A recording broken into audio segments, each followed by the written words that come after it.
G'day everyone, welcome back to the channel.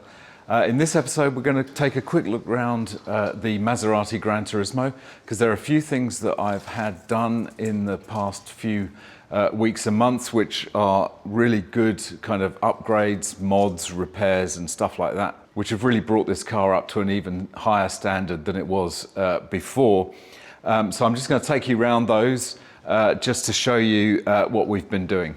So the first thing that I had done, which was basically a repair under warranty, was a replacement of this headlight.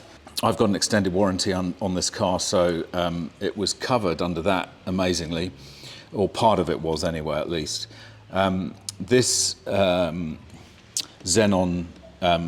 lens in here is adjustable. It has up and down and side to side movement, and inside here there are two stepper motors that are controlled by the ECU, the headlight ECU, which adjust the beam up and down and side to side. And one of those, I can't remember which one it was, I think it was the up and down one.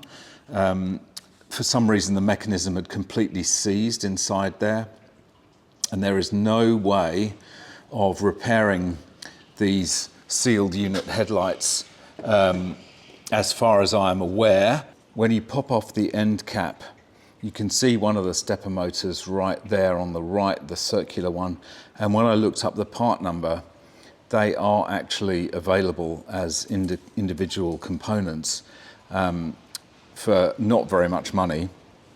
And if it had been this one right next to the xenon tube access hatch that had failed, I would have been able to just replace it and swap it out. But there is another one just hiding in there, as you can see, which is the one that has failed, and it's virtually impossible to get to without cutting the whole thing apart.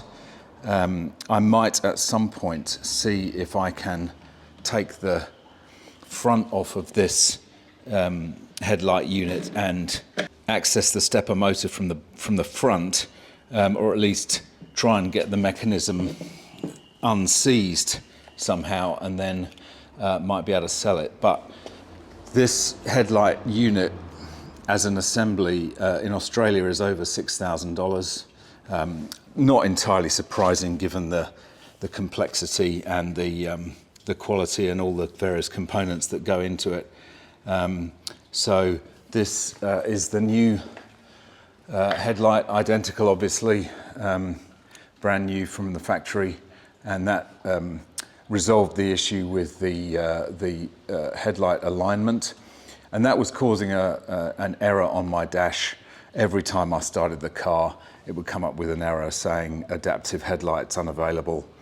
I did all the usual stuff about checking the ECU, which is mounted underneath here. That can get damp. Tried reseating that, drying it out. You access the headlight actually through the wheel arch here, so it's actually not that hard to take out. You don't have to remove the front bumper or anything. So that's great. That was just an annoying little thing that was fixed. So that's cleared all the faults off the dashboard, which is great. The other thing that I did was I added some wheel spacers. I'll put a link to the video up here to where I installed those. These are from a company called Bonos. There's links to them in the video that I've just linked to if you're interested. I think it makes the car look a whole lot better. The stance looks so much better with the wheel spacers. It just fills out those wheel arches just a lot better than it used to, and just makes the whole car look a hell of a lot better, really. A few people in that video commented, you know, the usual stuff about it being illegal and all the rest of it, and you know, I'll have to take them off to pass inspection. Well, let's see, shall we?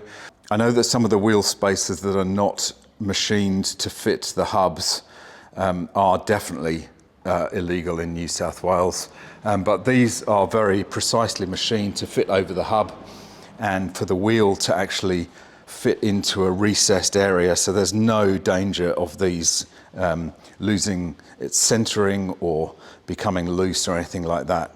So we'll cross that bridge when we come to it, but I think that's a huge improvement on the look of the car. And the other thing that I've had done, which I'll again link to the video up in the top corner here, is having some of the sticky button issues addressed and fixed on here. These buttons just get so horribly sticky. The soft touch coating just deteriorates and goes sticky. So I've had this panel done, and I've also had done the HVAC controls, these surrounds here, and some of the switch gear in the center console and these covers, which is great. The other thing that I've had done is installation of a CarPlay upgrade, and that's all detailed in that previous video as well.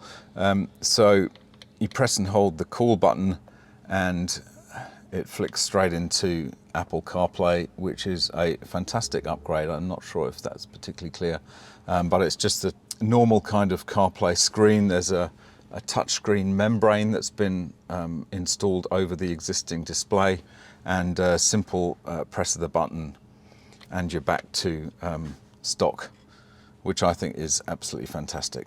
So that's just about it for this video. Just a quick one on the things that I've done, upgrades, repairs, some mods, just to keep you up to date with what's happening on the Maserati. Let me know what you think in the comments of the various things that I've had done, especially the wheel spacers and the CarPlay. It'd be great to read your comments. Anyway, that's just about it for this video. See you in the next one. Bye for now.